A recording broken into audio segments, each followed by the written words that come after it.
Hello, everyone. Welcome to Celebrate Black Excellence. I'm your digital host, Carlton T. Clay. Our next guest is one of the original members of the Grammy-nominated gospel group, Trinity 57. I present to you Miss Angel Taylor. How you doing, Miss Angel Taylor? I am awesome. Thank you for having me. How are you? I'm doing well. Thank you so much for being here on Celebrate Black Excellence. I definitely appreciate you. First of all, I just want to say I'm such a fan. This is such an honor Oh, and such a treat. So I thank you for taking the time out of your schedule to talk with us today. thank you. It's my pleasure. So how did you get started with music? Um, I was really little and my uncle would come to the house and he would bring his keyboard and he would play songs like Natural Woman, Aretha Franklin, and Endless Love, Diana and Lionel Richie. And that's kind of where I remember the love of music, beginning. And just kind of went from there. I sang everywhere, always in church or somebody's wedding, or I was really little doing that. So probably around 4, 5. Absolutely. Yeah, Yeah, so we got to get into 257. Such a yeah. dynamic group, such an iconic group. How did that group form? Well, Chanel and we went to high school together. So Okay. we met in ninth grade, I believe. And after we graduated, she asked me if I wanted to be a group, said, "Hey, I already have a manager and we already have a record label who wants to sign us. We just need to sing for them."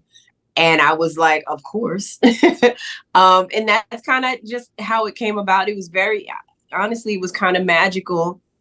I knew that I would be a recording artist. I had no idea how that was going to happen. And it just kind of happened, for us. And then we went on this wild ride that we never could have predicted, but it was definitely one of the most amazing experiences. Absolutely. And your music, of course, it's changed so many lives. It has made an impact, not just in the gospel scene, but just in the world in general. How do you feel about the impact that you guys made with your music? It's the greatest takeaway. I have awards and, we have accolades and accomplishments, but the greatest, thing that you can ever receive is someone's story where they tell you, "Oh my God, your record blessed my life," or "This song got me through college," or, helped me to make um a hard decision, or I was going in the wrong direction and it kind of helped me steer this way. And those are the most amazing accomplishments in my book. So I love when I go out and people tell me about what the music has done for them. And I think that's the greatest gift that God can allow us, to be able to go forth and actually bless people's lives, even if it's just a moment in their day, whatever it is, to be able to touch other people and to have that responsibility is a huge thing. Absolutely. And I just want to share a personal story with you while I have you here. I'm actually a cancer survivor. And Oh, wow. during the time that I had leukemia, I remember listening to y'all's third project, The Kiss. I remember listening to that over and over again. Those songs just really helped me get through that time. So I just want to personally say thank you Oh, thank you for so your much for gift. that. Yes. See, that's the greatest feeling, and nothing surpasses that. No award, nothing, beats knowing that your song did something like that for someone. God bless you. Thank you for that. No problem. No, just thank you, and thank you for allowing God to use you and your gift. That's awesome. That's awesome. Now, Oh, again, your group has done great things in the industry, but of course, there has been controversy with this type of music because you're urban, contemporary, gospel. It could be very controversial. How did you guys deal with that? Because I know people were coming at you about the type of music that you guys were making, even though you were talking about God. It was in a yeah. it can be tricky. So how did you guys deal with that? Yeah. Deal with that? I think what helped is, when we got sort of the flack and the things like that, it was really who we were. It was very genuine and it wasn't something that was cooked up in a kitchen. It was, this is the music that we like. These are our influences and we put it into a sound. And, also we kind of got criticized for the way we looked, but it was really who we were. We were 19, when we signed our record deal. So we looked like 19-year-old girls and we were just a reflection of the time and our musical influences. And so that helped. It helped that it was genuine. Mhm. But we would just kind of go back to our room sometime and really talk about it, and just had to remind one another that we said in the beginning we wanted our music to be for the unchurched and the people who didn't necessarily know who God was. And so when we're getting beat up by the church, that's kind of not who we said we wanted our audience to be in the first place. So we kind of had to just take it with a grain of salt and keep moving forward. And again, like when we would go out and sing and somebody comes and tells us, hey, because of your record, I'm now celibate, or because of your song or this album, I'm now saved. I know who God is. You just kind of had to hang on to those things as opposed to the criticism.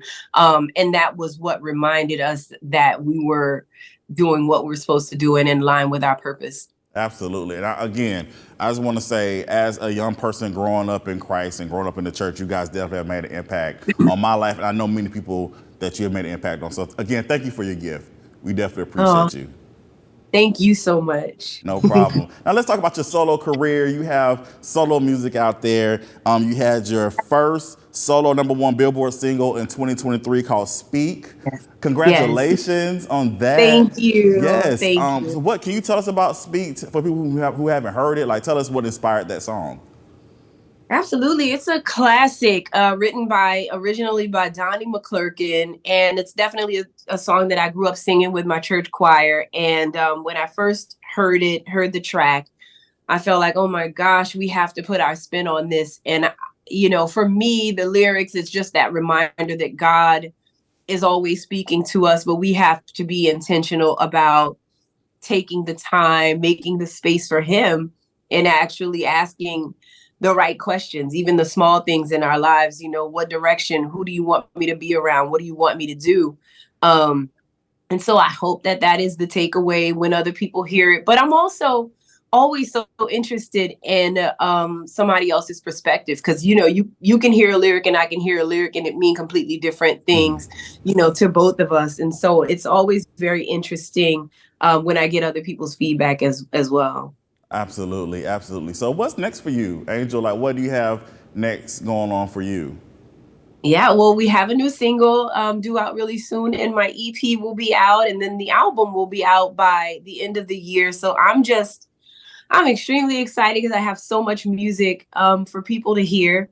And I can't wait, for the responses, and so many people who have loved Trinity for so many years. I think, you always kind of think they have an expectation. So I'm just really excited about that. And hopefully I was in a movie last year. Hopefully there will be some more of that. The movie I was in was called The Comeback with Taye Diggs. And hopefully I'll get a little bit more into that, as that was a really cool experience. Awesome. And I was going to ask you about that too. You were, like you mentioned, you were in The Comeback starring Taye Diggs, April Jones, which is streaming on Peacock right now. How was that experience for you, being a part of a movie? It was really great. It was my first time on a movie set by myself. And so, sometimes first times can determine whether you're going to do something again or not. And it was very warm. And it felt like a big family. So it was an amazing first experience for me. Very comfortable. So I hope to, get to experience that some more. Absolutely. Angel, who inspires you? What inspires you? Gosh, so many things. I think my mom is one of my huge inspirations. She just is such a strong lady. And I love the way that she raised me and my brothers. She always, gosh, if we went out into the world and failed, we would have had to try to fail. She set us up in such a way that we were so confident and we knew who we were. Because she always told us, you're intelligent, you can do anything, God is with you. You got supernatural strength, all of those things. And so she is definitely one of the people that I look at, because I try to always walk in love and present that way. And the way that she loves is that's my example. I don't have to go too far to even find it. I can call her up or just think about some of the, my experiences with her and, kind of have that to lean on. So that's definitely one. And then, of course, I have musical inspirations. Aretha was one of my favorites, my absolute favorites. But there's so many, just amazing examples of love and, Christian men and women in the world to kind of look up to. So I have a whole lot. I could go down a whole long list for you. Oh, thank you for that, for sure. If people want to reach out to you or they want to follow your journey, how can they do so? Sure. I am Love Angel Taylor across the board on all social media. And then my website is loveangeltaylor.com. Awesome. Well, we look forward to more music from you. We look forward to hopefully more movie appearances from you as well. So again, congratulations on everything that you've accomplished and that you will continue to accomplish.